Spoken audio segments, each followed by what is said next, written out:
Hoy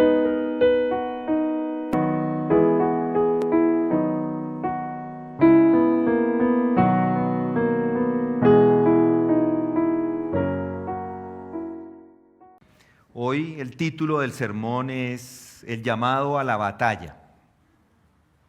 Y no hay duda de que en estos tiempos es más urgente que nunca comprender esta enseñanza de esta sección que tenemos acá en particular de las Escrituras. Es urgente conocer que estamos viviendo una batalla espiritual. Así el mundo no crea. El mundo dice que no existe, que no cree que hay principados, potestades, poderes de este mundo de tinieblas, huestes espirituales de maldad en las regiones celestes. Esas palabras que encontramos aquí en Efesios 6 no tienen sentido para el mundo, pero para el cristiano lo que dice Pablo en el versículo 10 del capítulo 6 en adelante está lleno de significado. Y además le ayuda y le da ánimo. Y como digo, no hay un tema más urgente conocer para todos los cristianos que este momento. Solo piensen en las guerras que se están viviendo hoy en el mundo. Hay unos 25 conflictos, no solamente Ucrania. Ucrania es uno de ellos, pero Chad, Yemen y otros más. Que de las matanzas en Estados Unidos. Ustedes conocen de eso, han escuchado de ellas. Y la violencia que por años y años vivimos aquí en Colombia. Eso es solo una muestra de lo urgente que es conocer estas verdades que tenemos en Efesios. Vivimos tiempos complicados. No es que la vida en el pasado haya sido un jardín de rosas, fácil para el cristiano. En el pasado muchos cristianos sufrieron persecuciones y sufrieron ataques. Solo basta con ir a la historia y leer un poco acerca de ello. Porque desde Nerón hasta la Inquisición española se dieron persecuciones permanentes. Pero no terminó allí. Continuaron esas persecuciones hasta nuestros días. Hoy las hay en la China, en Rusia, en Corea del Norte y muchos de los países musulmanes. De otro lado, piensen en el Internet. Hasta hace relativamente poco, al menos las casas estaban protegidas o aisladas del mundo. Pero con la llegada del Internet, todo cambió. Antes del Internet, todo se conocía por los diarios, por la televisión o por el radio. Y no que esos fueran medios para ser recomendados, pero son unos juegos de niños comparados con el Internet. Ahora las cosas del mundo entran al hogar y a las vidas de las personas instantáneamente y sin compasión. No hay filtros, sin anestesia. A todos les aplican dosis enormes del mundo que terminan trastornando la vida de muchos. Y por esto, esta batalla por la fe es particularmente difícil. Y hoy, ¿qué piensan de las elecciones que tenemos hoy? Es algo más para agregarle a la ansiedad. ¿Y qué de la economía? Tampoco se ve con mucha esperanza. Solo el miércoles los analistas económicos dijeron que el dólar sube a 7,000 pesos si se eliminan las exploraciones de petróleo. Y eso puede empezar mañana. Y además estamos a puertas de una recesión económica mundial. Y es tan preocupante que de forma masiva casi todas las economías están subiendo los intereses para contener la inflación. Pero le damos gracias a Dios en medio de todo esto, porque en su soberanía nos está dando estas palabras. Estas palabras de Pablo son refrescantes para nosotros en medio de estos momentos. Y por eso vamos a estudiarlas a profundidad. Leamos los textos. Versículo 10, capítulo 6. Por lo demás, fortaleceos en el Señor y en el poder de su fuerza, revestidos con toda la armadura de Dios para que podáis estar firmes contra las insidias del diablo. Porque nuestra lucha no es contra sangre y carne, sino contra principados, contra potestades, contra los poderes de este mundo de tinieblas, contra las huestes espirituales de maldad en las regiones celestes. Versículo 13. Por tanto, tomad toda la armadura de Dios para que podáis resistir en el día malo y habiéndolo hecho, estar firmes. Estad pues firmes, ceñida vuestra cintura con la verdad, revestidos con la coraza de la justicia y calzados los pies con el apresto del evangelio de la paz. En todo, tomando el escudo de la fe, con el que podáis apagar los dardos encendidos del maligno. Tomad también el yelmo de la salvación y la espada del Espíritu, que es la palabra de Dios. Con toda oración y súplica, orad en todo tiempo y en el Espíritu, y así velad con toda perseverancia y súplica por todos los santos. Y orad por mí, para que me sea dada palabra al abrir mi boca, a fin de dar a conocer sin temor el misterio del Evangelio, por el cual soy embajador en cadenas, que al proclamarlo hable con denuedo como debo hablar. En estas palabras encontramos de dónde procede el problema de este mundo. Si hay alguien que no entiende la naturaleza de los problemas que acabo de mencionar, es porque ya empezó mal. Para que me entiendan, lo que quiero decir es como cuando monto en bicicleta. Cuando salgo a subir a una nueva montaña, antes de subir trato de hacer una evaluación de la montaña. La analizo para conocer la distancia, por supuesto, saber cuánto va a subir y cuál es la altimetría, cuáles son esos porcentajes de ascenso. Porque ya me pasó en el pasado que, como no las conocía, le ponía toda la energía iniciando la subida y me costaba terminar, porque había gastado todas las energías al principio. Y es lo mismo que debe hacer con la vida cristiana. Antes de meterse en la batalla espiritual, debe medir la batalla en la que se va a meter. El cristiano debe conocer muchas cosas acerca de la batalla y entre ellas debe conocer el carácter y la estrategia del enemigo. Eso es absolutamente esencial como preparación preliminar. El estar preparado. Y estar preparado es la mitad de la batalla. Pero recuerde que es la mitad de la batalla. Porque lucha contra huestes, contra poderes, contra principados terribles. Y uno diría, ¿quién está listo? ¿Quién está listo para estas cosas? ¿Quién puede oponerse a las huestes espirituales de maldad? No es tan fácil. Pero es prioritario considerar el problema que tiene enfrente. Es más, diría que es absolutamente esencial. Y gracias le damos a Dios porque Él no oculta estas cosas, no las presenta, no las muestra dentro de su palabra y nunca da una falsa impresión de la realidad, del mundo en que vivimos. Las Escrituras siempre describen la vida cristiana tal y como es y la Escritura nunca da la impresión de que la vida cristiana es fácil, que no hay problemas para enfrentar. Esa nunca ha sido la enseñanza del Nuevo Testamento. El Nuevo Testamento desde el principio prende las alarmas, nos muestra los problemas a los que nos vamos a enfrentar y no se detiene en la mitad del camino, nos muestra la forma en que podemos ser capaces de librar esas batallas y no solo de librar las batallas, sino de triunfar dentro de ellas. Incluso Pablo en estos textos, Efesios 6, antes de inclusive encarar el problema, dice, fortaleceos en el Señor y en el poder de su gracia, de su fuerza, en el versículo 10. Aquí hay algo por lo que deberíamos dar gracias a Dios siempre. Y ese algo es que podemos triunfar. Pablo dice que a pesar de todo lo que está contra usted y contra mí en este mundo, a pesar de eso, ya sean reinos superiores o huestes de maldad, cuando el pueblo, como pueblo cristiano, pueden triunfar y deben regocijarse por esto. Porque hay un Dios todopoderoso. Noten cómo lo dice ahí, lo dice Pablo, fortaleceos en el Señor y en el poder de su fuerza. Esto nos lleva a pensar que Dios es poderoso. Él puede fortalecer y tiene la fuerza, tiene el poder para ello. Y es en esto en lo que quiero meditar. Pero antes que nada, quiero hacer algunas observaciones preliminares, para luego hacer un estudio más profundo de las palabras, de los textos.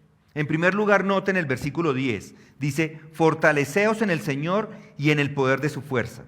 Y segundo, noten ahora el versículo 11, revestidos con toda la armadura de Dios.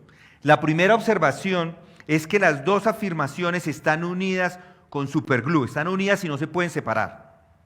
No debe tomar la una sin la otra. El apóstol dice ambas cosas. Usted y yo debemos tomar ambas cosas, fortaleceos y revestíos. Las dos palabras son dos mandamientos para cada uno de nosotros. Y ya hablaré de esta unión un poco más. Pero noten algo también importante, el orden en la que están. Él no dice revestíos con la armadura primero y luego fortaleceos en el Señor. Lo dice al revés. Dice fortaleceos en el Señor y en el poder de su fuerza, y luego sí dice revestíos con toda la armadura de Dios. El orden es importante. Y lo mismo, ya hablaremos de esto más adelante. Entonces es evidente que hay una relación entre estos dos mandamientos. Algunos toman solamente el primero y dejan el otro a la deriva, y otros toman el segundo y no prestan atención al primero. Pero los dos son importantes y el orden es importante. Hay algunos que dicen, todo lo que necesita usted es entregarse al Señor y confiar en su fuerza. No dicen nada acerca de la armadura de Dios y la dejan de lado por completo. Otros ponen el énfasis en la armadura de Dios como si pudieran empuñarla con sus propias manos y olvidan su absoluta dependencia del poder del Señor y de su fuerza. Veamos entonces el primer mandamiento. Fortaleceos en el Señor y en el poder de su fuerza. Esta es una orden militar para usted, una orden militar sabiendo que el enemigo está en posición listo para atacar. Y no es una orden dada por cualquiera, es la orden dada por un soldado experimentado en la guerra. El mismo Pablo era el centinela que se encargaba de cuidar las iglesias que él mismo había plantado. Él mismo conocía a primera mano las maquinaciones del enemigo contra el pueblo de Dios. Y este es el mandamiento que él da: fortaleceos en el Señor y en el poder de su fuerza. Lo que está diciendo es aférrese a esto, no lo deje, no lo olvide. Cuando se encuentre en la más difícil de las batallas, pase lo que pase, nunca olvide esto, nunca pierda de vista este gran principio rector y controlador. ¿Pero qué significa? ¿Qué significa el mandamiento y cómo puede cumplirlo? Bueno, es un mandamiento claro, pero no basta con leerlo y repetirlo, eso no es suficiente. ¿Qué significa en la práctica? Presten atención a esto. El cristianismo no es una forma de psicología, no se limita a caminar por el camino diciendo o cantando, fortaleceos en el Señor y en el poder de su fuerza. Nada, no, esto no es una canción, no es una especie de conjuro, no es autosugestión o para ser repetido sin un sentido. Eso no es el cristianismo en absoluto. Puede ser cierto para algunos carismáticos que así hacen o algunos psicólogos, pero no es el cristianismo. Algunos de ellos, si encuentran a alguien mal de salud, le dicen repita varias veces, estoy bien, estoy bien, estoy bien, estoy bien, cuando en realidad no lo está. Pero dicen que si repite eso le va a ayudar. Y bueno, a veces en cierto punto funciona. Si yo tengo un dolor y no pienso en él por unos momentos y lo olvido, puede que no sienta en ese momento el dolor, pero el dolor sigue ahí. Apenas medio vuelvo a pensar en él, otra vez llega. Y ese no es el mensaje cristiano. Muy a menudo muchos están muy propensos a abusar de las escrituras. De esa manera lo usan o las usan para crear frases que puedan repetir o cantan himnos para sentirse mejor en un momento.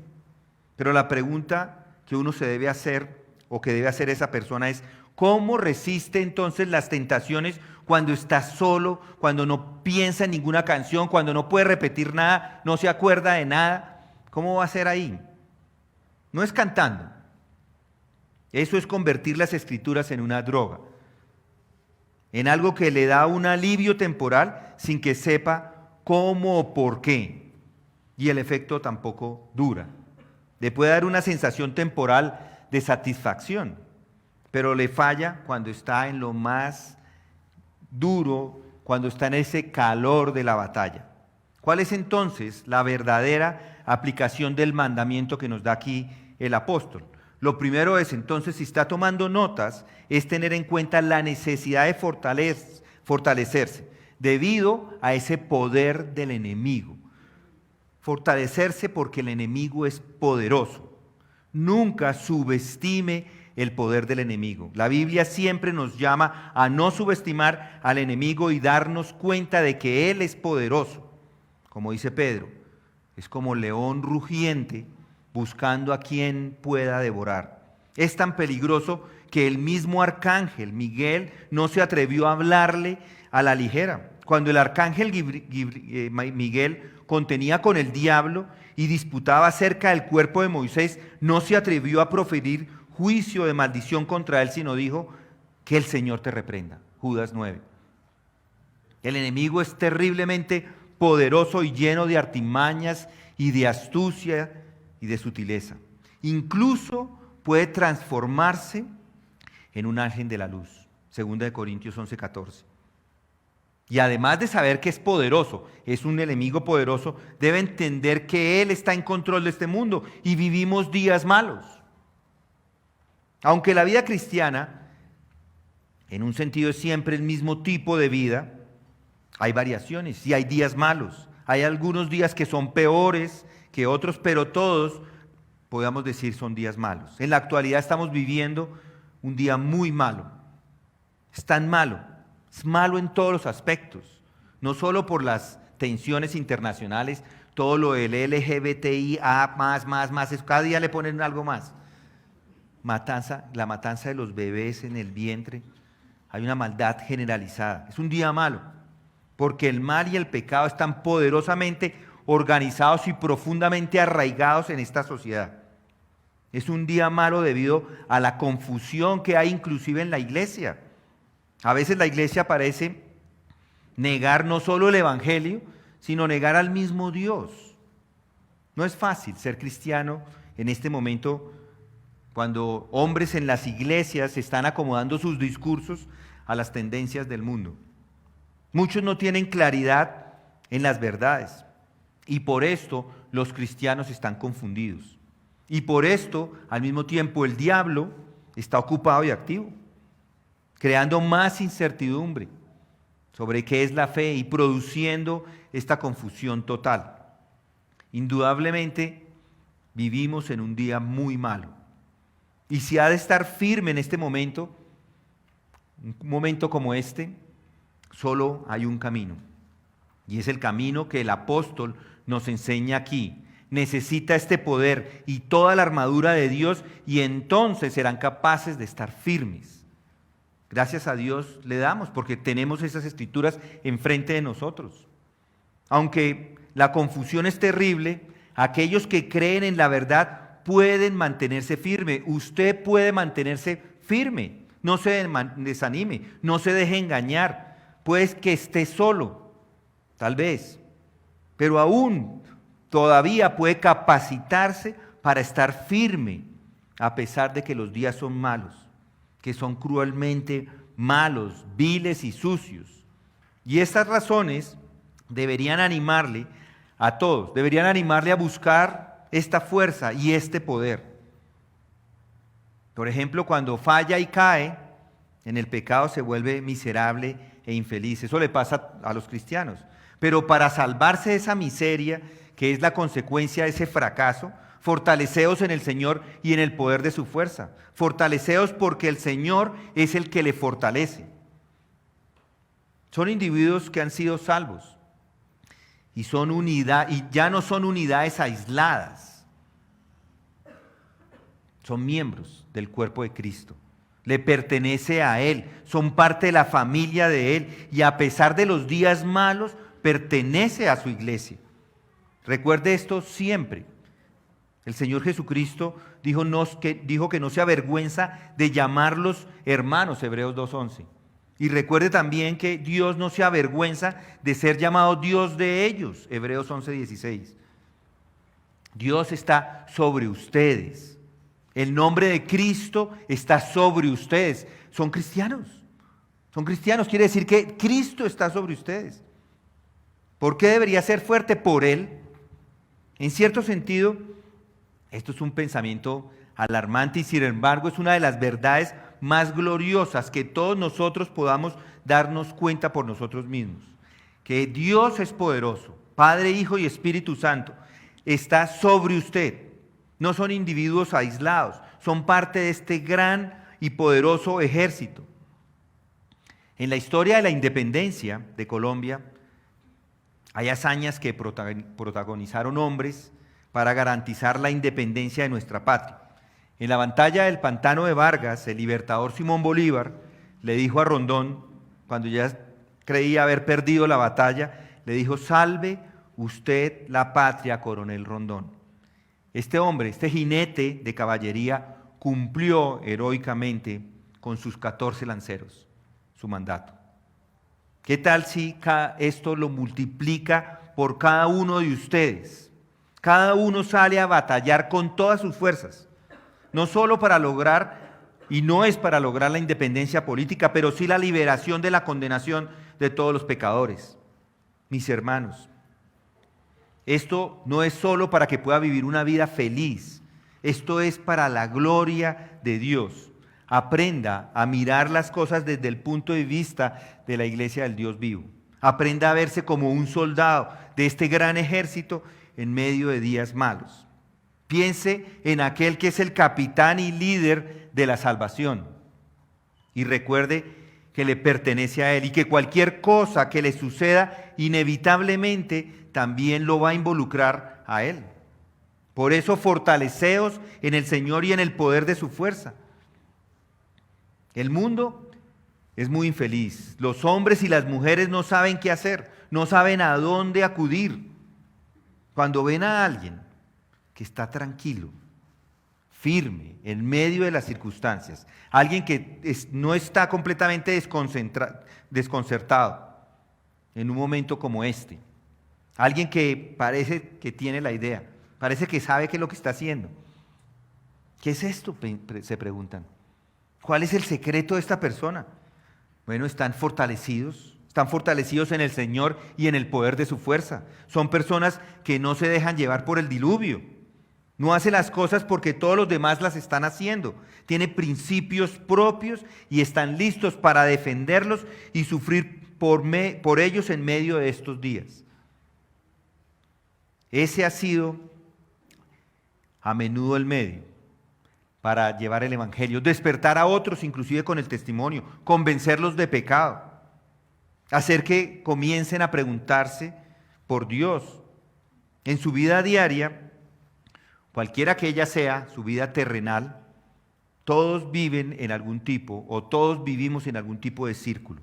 Estamos rodeados de personas cegadas por el diablo, cautivos de él para hacer su voluntad, como dice Pablo en Timoteo 2:26, 2 Timoteo 2:26. Y cuando los problemas llegan, es la oportunidad de estar firmes, porque están fortalecidos en el Señor y en el poder de su fuerza.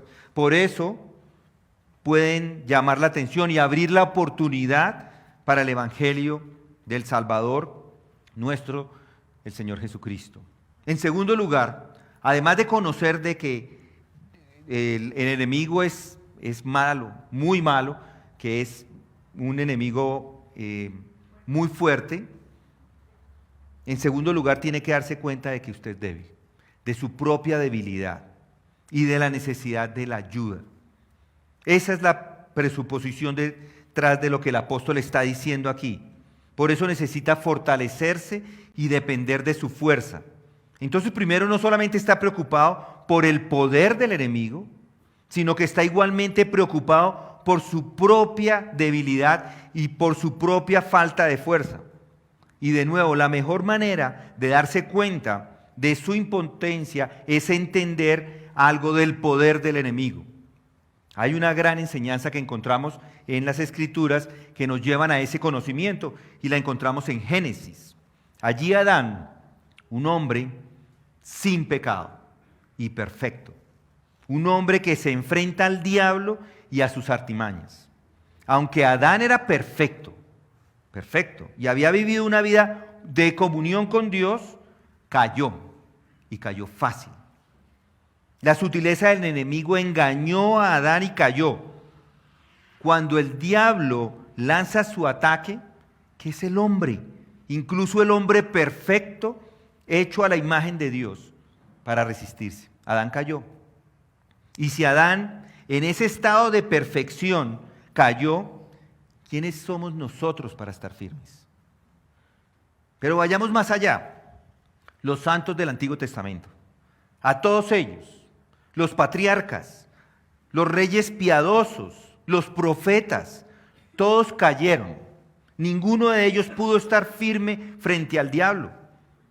El diablo está fuertemente armado y mantiene todas sus armas cargadas para usarlas. Todos los hombres han fracasado. Todos han pecado y están destituidos de la gloria de Dios. Todos han sucumbido a las artimañas del diablo. Este también ha sido el testimonio de todos los santos cristianos, de los santos más grandes. Es una de las características distintivas del verdadero santo, que nunca da la impresión de que la vida cristiana es fácil, nunca. El hombre que da la impresión de que es fácil ha confundido el cristianismo. Tiene un atajo que imagina que lo lleva a un lugar donde todo es posible, que todo es simple, pero eso nunca es el camino cristiano. Los santos más grandes siempre han testificado de la ferocidad de la batalla, de su propia debilidad, de su propia incapacidad. Yo le pregunto, ¿ha llorado usted por esto? ¿Se siente que es un cristiano muy fuerte? Déjeme preguntarle, ¿por qué falla tanto y todavía sigue fallando? ¿Qué sucede con sus resoluciones? ¿Por qué se encuentra tan a menudo en el lugar del arrepentimiento? ¿Por qué a veces le atacan con sentimientos de total desesperanza y casi desesperación? ¿A qué se debe? Todo se debe al simple hecho de su debilidad. Es débil, es falible. Pero eso lo debe enfrentar honestamente. No basta con decir, ok, sé que el enemigo es muy fuerte, como estoy diciendo, y yo soy débil. No solo decirlo, tiene que persuadirse de su debilidad. Esta es la mitad de la batalla. Necesita saber que están enfermos. Debe autoevaluarse y debe darse cuenta de su propia necesidad. Los que están sanos no necesitan de médico, sino los que están enfermos. No he venido a llamar a justos, sino a pecadores, dice Jesucristo, Marcos 2:17. Ese fue el primer problema de los fariseos. Pensaban que estaban bien con Dios y no fueron al médico. Y muchos no van al médico porque sienten que todo está bien. No sienten que estén enfermos, ni se dan cuenta que están enfermos. Por eso debe hacerse un autoexamen. De esa manera descubrirá sus debilidades, descubrirá que necesita la fortaleza de Dios. Otra cosa que tiene que darse cuenta es que los meros principios de moralidad no son suficientes. Los filósofos siempre han estado interesados en la moralidad. Han escrito sobre ello, han hablado sobre ello, hacen conferencias sobre ello, discuten acerca de esto. Pero el problema es cómo se puede poner esos principios en práctica. Los principios de moralidad son buenos, pero no son suficientes. Se pueden leer libros sobre moralidad o ética y se puede ser elocuente acerca de esos asuntos. Pero es una cosa muy diferente ponerlos en práctica. ¿Por qué? Porque el deseo de la carne es contra el espíritu y el espíritu es contra la carne. Pues estos se oponen el uno al otro de manera que no podéis hacer lo que deseáis, dice Pablo en Gálatas 5:17. La fuerza de voluntad humana por sí sola no es suficiente. La fuerza de voluntad es excelente y siempre debería usarla, pero no es suficiente. Y sí, debe aferrarse a los principios de moralidad y ética y prestar atención a los deseos nobles y edificantes que estén en ustedes. Pero esas cosas no son suficientes porque nunca le van a llevar al lugar deseado. Tiene que darse cuenta de que lo mejor de ustedes no es suficiente. Aquí es el comienzo. Este es el comienzo de entenderlo todo. El problema no es un problema de moral. El gobierno. Por ejemplo, el gobierno está interesado en la moralidad de una sociedad, pero no sabe cómo hacerlo. No tiene ni idea, no sabe acerca del diablo, no entiende los principados y poderes. Y por eso piensa que en la educación con la educación puede resolver esos problemas, reformar a las personas. Pero eso es simplemente psicoterapia y no le va a ayudar. Todos esos procedimientos no sirven. Cuanto más lo hace, vemos que parece aumentar el problema. Todo se debe al hecho de que los hombres no se dan cuenta del carácter espiritual del problema. Usted y yo debemos darnos cuenta de que la vida cristiana piadosa no sigue automáticamente después de la conversión. Muchos hombres, habiendo llegado a la vida cristiana a través de la regeneración, a través de una verdadera experiencia, piensan que ellos mismos en sus propias fuerzas pueden llegar a ser piadosos, pero no es así. Están confiando en su propia fuerza. Por el contrario, esta es una batalla que debe librarse de manera espiritual. Y esto nos lleva al tercer principio general. Habiéndonos dado cuenta de que podemos ser fortalecidos, primero porque reconocemos que el enemigo es muy fuerte y que al mismo tiempo somos muy débiles o esencialmente débiles, que es lo siguiente, es darse cuenta de que el Señor es fuerte, que su mismo nombre es fuerte. El nombre lo representa a Él, quién es Él y qué es. Y lo primero, por lo tanto, que tiene que darse cuenta es de la grandeza, del poder de su fuerza. Eso es lo que el apóstol está diciendo a los efesios y a nosotros por implicación. Escuche otra vez las palabras. Fortaleceos en el Señor y en el poder de su fuerza. ¿Se da cuenta de su significado? ¿Qué quiere decir esto del poder de su fuerza? Obviamente es el poder. Estamos dirigidos al poder, nos están llevando al poder de su fuerza. La diferencia entre poder y fuerza es que poder significa ese poder inherente, algo que se le da al hombre. Piensa en un hombre muy fuerte, con todos los músculos, muy grande, todos los músculos así bien altote. Eso es poder, ese es el poder. Son los músculos, ahí está el poder. Y fuerza es aplicarlo, es que sea capaz de levantar 500 kilogramos de peso muerto. Yo busqué y ese es el límite, no hay nadie más que pueda levantar más de 500. Eso sería la fuerza. Fuerza significa la manifestación de ese poder. El poder está ahí como un potencial, como algo inherente. Y fuerza es la aplicación mostrando su eficacia, demostrando que puede ser efectivo. No solo se ve fuerte, no solamente se ve musculoso. Hay muchos que pueden verse musculosos, pero en realidad no son muy fuertes. Están llenos de... Bueno, hay unos que sí son fuertes. Además de los músculos, tienen la fuerza. El poder es esa gran reserva. Y fuerza es poner en funcionamiento haciendo algo. Y él dice, fortaleceos en el Señor y en el poder de su fuerza. Noten cómo lo dice. Observe su poder y en el poder de su fuerza. Ya hemos observado al enemigo y hemos visto su fuerza, su poder. Segundo, hemos observado a nosotros mismos. Estamos temblando, probablemente algunos de ustedes ya estaban temblando en su debilidad. Bueno, ahora dice, obsérvelo a Él. Fortaleceos en el Señor y en el poder de su fuerza.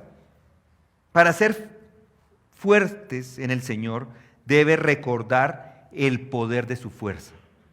Expresado de la forma que quiera, la idea acá es que debe observarlo y analice todas las reservas de fuerza y poder que hay en Él. Esto es a lo que nos llaman todas las epístolas del Nuevo Testamento. Es lo que dice casi por todas partes. En Él, dice el apóstol Pablo a los colosenses, habita corporalmente toda la plenitud de la deidad. Todo está en Él. Ahí está. En el que hizo el universo. Jesucristo mismo hizo todo y todo está en Él. Dice de nuevo que Dios ha concedido todos los tesoros de la sabiduría y del conocimiento a Jesucristo. Todos están ahí en Él. Constituyen este poder, esta tremenda fuerza, este poder inherente. Ser fuerte en el Señor significa meditar acerca de Él y de su fuerza. No es solo esto una frase de cajón, o una canción, o un conjuro, o una fórmula. Significa que le ve, que ve cómo se ha revelado a través de las Escrituras y lo recuerda. Lo mira a Él y recuerda las cosas que son verdaderas respecto a Él. Y por esto es que debe leer las Escrituras regularmente. No debe leer las Escrituras simplemente para poder decir que ha leído su porción diaria y así ha cumplido con su deber. Esa no es la razón para leer las Escrituras. Y no hay nada de malo en leer las Escrituras de forma sistemática. Pero debe tener cuidado de que el diablo, con su astucia, puede que entre y le contente con una mera lectura mecánica, sin realmente observar nada. A veces pasa. Leen páginas y no se sabe ni qué pasó. Pero ya leí, ¿no? Pueden resultar leyendo sin darse cuenta de lo que están diciendo, sin sacar las lecciones, sin sacar de las Escrituras lo que les están enseñando y aplicarlos a sus vidas. Se necesita tiempo para hacer esto, para leer las Escrituras correctamente y aplicarlas. ¿Y dónde observa su fuerza? La observa en la vida de nuestro Señor Jesucristo. Él vivió a semejanza de la carne de pecado. Él conoció el hambre, Él conoció la sed, la debilidad física y el fracaso. Él sabía que era estar decepcionado con la gente. A Él le pasó de todo. Y sin embargo, siempre firme. No hay una sola vacilación en su vida, y mucho menos no hay ni un fracaso. Él tenía al mundo, la carne, el diablo, todo contra él, pero siempre estuvo firme. Por lo tanto, al observar su vida, piense de inmediato en aquel que caminó por este mundo sin desviarse en ningún aspecto, nunca pecó, siempre perseveró. Y algo más, estudie sus milagros. El poder se despliega especialmente en sus milagros. Por ejemplo, Él echaba fuera demonios, Él podía hacer exorcismos. Él habla con poder y con autoridad, y los demonios tenían que venir a Él humillados. No les temía. Ellos mismos le decían: sabemos que eres el Santo de Dios. Lea lo que sucedió en el monte de la Transfiguración. Eso es poder. Ese es el amo, Él es el amo de los principados, el amo de los gobernantes, de las potestades, el amo de los poderes de este mundo de tinieblas, amo de las huestes espirituales de maldad en las regiones celestes. Él está por encima de todo, no hay nadie por encima de Él. Y puede ir aún más lejos y observar ese poder de su fuerza como se revela en su propia tentación. Él fue probado directamente por el diablo mismo, no por algunos de sus compinches. No por los principados y por las huestes, sino por el diablo mismo con todas sus artimañas. Y aquí el mismo diablo se encarga de la situación. Él vino a nuestro Señor y lo tentó por 40 días y 40 noches en el desierto y en otras ocasiones, pero el diablo fue totalmente derrotado. Con las palabras de las Escrituras, nuestro Señor lo repele y el diablo cae derrotado esperando otro momento para tentarle. Y al final fracasó por completo, a pesar de sus muchos esfuerzos. Eso debería hacerlo pensar a usted. Aprovéchese de esa misma instrucción o de esa misma manera como Él hizo, que Él usó para Él, las Escrituras. ¿Qué hace Jesús cuando el diablo viene? Simplemente lo confronta con la palabra, simplemente deja salir un poco de él mismo, por así decirlo. Y el diablo inmediatamente es repelido, es ahuyentado, se ahuyenta como a un perro que ladra. Aférrese a eso, dice el apóstol. Santiago, exactamente de la misma manera lo dice. Dice: resistid pues al diablo y huirá de vosotros. Así es como funciona. Pero no funciona hasta que usted y yo estemos seguros del poder de Cristo y de que realmente entienda el poder de su fuerza, el poder inherente que está en Él. En Él habita completamente toda la plenitud de la deidad. Además, nuestro Señor prueba y demuestra ese poder en la cruz y en la resurrección. La cruz parecería ser el día que ganaba el mal. Los poderes del mal pensaron que así era, ganamos. Lo hizo el diablo, probablemente pensó, aquí nos llevamos a Jesucristo. El mundo de ese entonces tenía pensamientos similares. Se airearon contra él, se rieron de él, se burlaron, inclusive le dijeron, sálvate a ti mismo, descendiendo de la cruz. Pensaron que él no podía hacerlo y que el diablo lo había derrotado. Pero lo que estaba sucediendo allí era que él estaba tomando estos principados y poderes, dice Colosenses 2:15, y los puso por vergüenza pública, triunfando sobre ellos. Él estaba triunfando sobre ellos cuando pensaron que estaba siendo derrotado. Ya está aquí el juicio de este mundo. Ahora el príncipe de este mundo será echado fuera. Y yo, si soy levantado de la tierra, traeré a todos para mí mismo, dice Juan 12:31. Así que observe la cruz y medite en ella. Es la paradoja suprema. Él parece estar muriendo en debilidad, pero ¿puede ver la fuerza? ¿Puede ver ese poder inherente allí? Observe ese poder. Observe el poder de la deidad allí, convirtiendo incluso una maldad en la derrota del diablo y la liberación de su pecado. Un glorioso triunfo victorioso. ¿No es cierto? Obsérvelo. Luego continúe y observe la resurrección. Él triunfa sobre el último enemigo y los efectos finales del pecado y del mal. Él es completamente amo de todos los poderes que están en contra de nosotros y los derrota a todos. Él se levanta y asciende al cielo. Y luego desde allá dice, si alguno es destinado a la cautividad va. Fuera de eso juzga. Él es el conquistador sobre todo lo que se opone en contra de él. Esto no es una forma psicológica que usted y yo podamos aplicar. Pero en palabras simples, todo se convierte en esto. Conózcalo. Nunca conocerá el poder en su vida hasta que lo conozca a Él. Así que debe conocerlo. Y veremos un poco más de esto cuando estudiemos las diversas porciones de la armadura. Casi todas están dirigidas a ese fin, a conocerlo, a saber acerca de Él, de las verdades concernientes a Él. Y hoy iniciamos esta sección, fortaleceos en el Señor y en el poder de su fuerza. Y si notan algo, no he dicho nada acerca de ustedes, de cómo ustedes pueden hacer cosas. Olvídese de usted mismo por un momento, obsérvelo a Él y dése cuenta de las verdades de Él. Esa es la clave de todo. Así que debe observarlo objetivamente como Él se revela a ustedes en las Escrituras.